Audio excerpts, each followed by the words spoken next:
What's good, ladies and gents? Welcome to the MKO Pugilism Boxing channel where we talk all things boxing. Remember to like and subscribe. Of course, hit the bell notification. Make sure you put it on all so you can be notified the very second that we drop any new content on this channel. So without further ado, let's get into it. Let's get into this one. So Saturday just gone, we got to see Joshua Buatsi step into main event status as it was meant to be Terry Harper in world title fight for the female boxing. She broke her hand, and Joshua Buatsi's story going into this, he's now the main event. He stepped up to that status, and yeah, he fought this guy Dos Santos, and yeah, both of these guys going into this were undefeated. Dos Santos, a bit of a mystery man. This is the first time I was sort of hearing of the guy. He had a 15-0 record going into this with 8 KOs to his name, and this was the first time that Dos Santos was going to box outside of France. He could punch a bit. He had a few first-round knockouts on his ledger, but obviously his boxing had been done exclusively in France, so that's pretty much what we knew about him going in. As we know, Joshua Buatsi 14-0 going into this fight. He had 12 KOs to his name, and the last time we saw Joshua Buatsi was in that fight versus Kalic, and Kalic was a guy who's good amateur, quite solid, quite good pedigree. He was 11-0 when he fought Buatsi. He gave Buatsi a difficult night, gave him a difficult fight for sure. Buatsi had to deal with adversity in that last fight. He was that was going back 7 months. He had a swelling on his eye, and he had to was getting outboxed for certain periods in that fight. There was a lot of criticism of Joshua Buatsi, and that was his last showing. It was a less than impressive showing, but he showed the grit and determination to get Kalic out of there. So that was like his last performance before this one. And as this fight started, first bell rings. Joshua Buatsi, as is his nature, as is his temperament as a fighter, started off the fight very aggressively. He made sure to do something that you always learn in the beginning as a boxer, to take control of the center ring.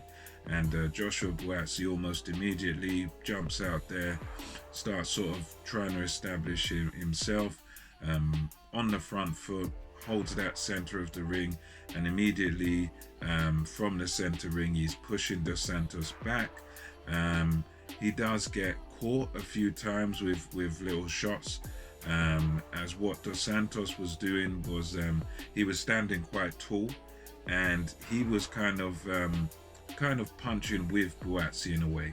You know, that was the style that he adopted. Dos Santos was sort of standing tall, standing quite upright, quite sort of European-ish style, obviously Frenchman, and he was standing tall, and he was sort of boxing as a kind of counter puncher. And as Buatsi would come in aggressively, he'd try and land a little sort of lead left hook, and he'd try and punch with Buatsi. It seemed like seemed like Dos Santos, especially in the first round, was looking, sort of waiting for Joshua to make the first move, and then he'd try and counter. The problem he had was there wasn't really much on those punches, and although Buatsi got caught sometimes on the way in, which we can pick on, again, in boxing, it's one of them things where if the guy's not hurting you on the way in, then you know you can just walk through him, and that's what Buatsi was doing. He was just walking through his shots, landing his own more thudding, powerful shots in the first round, and he never really seemed bothered by any of Dos Santos's counters. You know, he was more than happy to just walk through him a little bit, use that first round to feel him out, and that's what he did. He just felt him out a bit, landed a few hard shots. He didn't go full throttle, but he sort of put the pressure on Dos Santos, walked through him a bit. You know, was quite happy with the first round. He goes back to the corner. Definitely a Buatsi round. He definitely imposed himself, imposed his strategy on the fight in round one.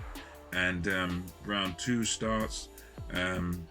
You could tell almost straight away, almost immediately, that even from the first, that there was a big gap when it came to punching power. As Dos Santos, he was out there standing quite tall, and he'd throw these punches trying to sort of counter Buatsi. But the problem he always had throughout this entire fight is that there was nothing really on these punches. They were landing a bit flush, but there was just nothing in them to really discourage or even make Buatsi think before he came in. So Buatsi was able to just walk him down all that whole second round, just walking him down, trying to land his combinations throughout that second. And of course the power told again in that second round when Joshua Buatsi had Dos Santos cornered, pinned him in the corner, bang, bang, bang, lands a very good right hand, sort of a bit of a looping shot, just marginally looping shot, lands a lovely right hand, bang, puts Dos Santos down, and Dos Santos is not seriously hurt. I don't think it was just Buatsi's even best shot or most powerful shot he could throw, but just a nice accurate right hand, bang over the top. And Dos Santos is cornered, he goes down, gets caught, and there you go, that happens in that round. Nice knockdown for Buatsi, making it clearly a 10-8 round. And even towards the end of the second round, it almost happens again when Buatsi is stalking Dos Santos. Dos Santos is on the retreat, he's on the back foot again, and Joshua, I believe it was another right hand that he lands on Dos Santos. And I kind of agree with the commentary in this. Barry Jones sort of spotted it, and he spotted that, look, this guy's balance is very bad. And as in that second round, that other shot, it was quite a powerful shot by Buatsi. He lands in a second, but you could tell a lot of it was, Dos Santos hit by it, and he was almost running away, sort of stumbling all over the place. So it was kind of half the shot and half him being off balance. So that was the second, another very clear round for Buatsi. So you can say Dos Santos is basically 3-4 rounds down, even going into the third. And as we saw, third round opens up. Dos Santos, as we saw throughout this fight, was very clearly several levels below Joshua Buatsi. He just didn't have the same class, the same punch delivery that Joshua Buatsi had. His punch placement and everything was just far superior, and there was just so much on the punches of Buatsi, whereas every time Dos Santos would try, it would just be like these, and they almost looked like arm punches. They couldn't do any damage at all. Clearly there was a big gap in class, big gap in levels. Throughout that third, Dos Santos seemed very unsure of himself. He did try a few things, to his credit. He tried switching stances, switching to the southpaw stance and stuff like that. But again, all of that stuff proved to be ineffective, and even with him switching stances, all that would happen is then Buatsi would still continue to walk him down, and he'd continue to be able to just clap him and catch him with all sorts of shots. So, it didn't really do anything. His switching of stances that Dos Santos didn't really do anything to discourage Buatsi, and he had no answers to Buatsi's sort of forward march, because Buatsi was just constantly marching forward, walking through. He did some decent head movement, but even when he'd get caught by a shot, he'd just eat him up and walk straight through him. And Dos Santos, he did something, I think this was in the third round, which I believe this is the best thing he done, which is he was, they're in a little exchange, they got in a little clinch, and Dos Santos got Buatsi, and almost, it was like a rugby tackle, just ran with him and pushed him over to the floor. And that was probably the most lively thing and the best moment that he had in the entire fight, was just him wrestling Buatsi and pushing him on the floor. Now, Buatsi is a calm guy, cool guy, but even he got peed off by it. He went straight over to Dos Santos and was like, listen, don't you ever do that again, boom, boom, boom, you know, giving it to him a bit. Referee, I think, was Victor Lachlan. He also gave it to Dos Santos in that round and said, look, you know, you do that again, you're getting disqualified and whatever. So, yeah, that was his best moment, bundling Buatsi to the floor. And then as we go into the fourth round, it's just more of the same from Joshua Buatsi. Very good shot selection. He almost can't miss. He almost can't miss this guy Dos Santos, and Dos Santos was off balance a lot of time in his fight.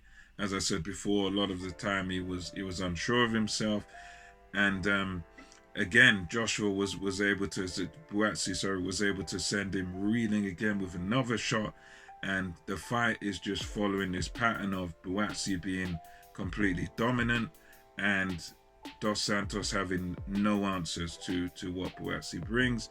And it gets towards the end of that fourth round, 18 seconds to go, I believe, left on the clock. What Buatsi does is he follows the advice of Virgil Hunter, who was saying, look, in between rounds, Hunter was saying, look, feint to the body with your left, just feint, and then throw that right hand. And you could see Buatsi tried that a few times in the fourth, and at the end, with that 18 seconds to go, Buatsi feints, you know, and he gets the reaction from Dos Santos. He flinches and backs himself up in the corner, does it again, fakes like he's going to sort of throw a left hand to the body, clips him lovely with a nice right hand over the top. And also, you know, once that right hand landed, it was all over for Dos Santos. That he immediately, you could see, it was a loss of consciousness. He was gone. The very moment Buatsi landed that shot, it was over. And unfortunately for Dos Santos, he got caught another one as he went down. So very good victory for Joshua Buatsi overall. You know, excellent boxing technique there. Lovely feint, make your opponent flinch, and bang, hit him over the head with a right hand. Great display by Joshua Buatsi. I don't think I don't think this Dos Santos guy really asked any questions of Joshua Buatsi. You know, but it was a good run out because this is the first time boxing under Virgil Hunter's tutelage. Hunter, after the fight, was saying, yep, he's pretty happy with it. And now it's just a case of stepping up in opposition a little bit. From what Hunter's saying, look, he believes within 2 years Joshua Buatsi can be world champion. I think it's a very tough division, but yeah, if Buatsi takes the right fights in between, if he boxes some notable guys in between, perhaps even some of his domestic rivals, and Anthony Yard, even they were talking about Craig Spider Richards and guys like that. Eddie Hearn mentioned Sullivan Barrera. I think if Buatsi can have a couple of those sort of fights, maybe with the domestic rivals, fellow prospects and whatnot, and with a Sullivan Barrera, someone of that caliber, sort of world class, I don't see why not. You know, why it can't be. If he can do those fights and come through them, then I think he could have a bright future at light heavyweight. It is a tough division, you know, but even I would say Spider Richards made Bivol look quite human, and you never know what can happen. Styles can make fights, but yeah, I look forward to seeing the next move for Joshua Buatsi. That's my take on it. Congrats to Buatsi for the KO victory in round 4. And until next time, this is MKO Pugilism, over and out. Catch you on the next one.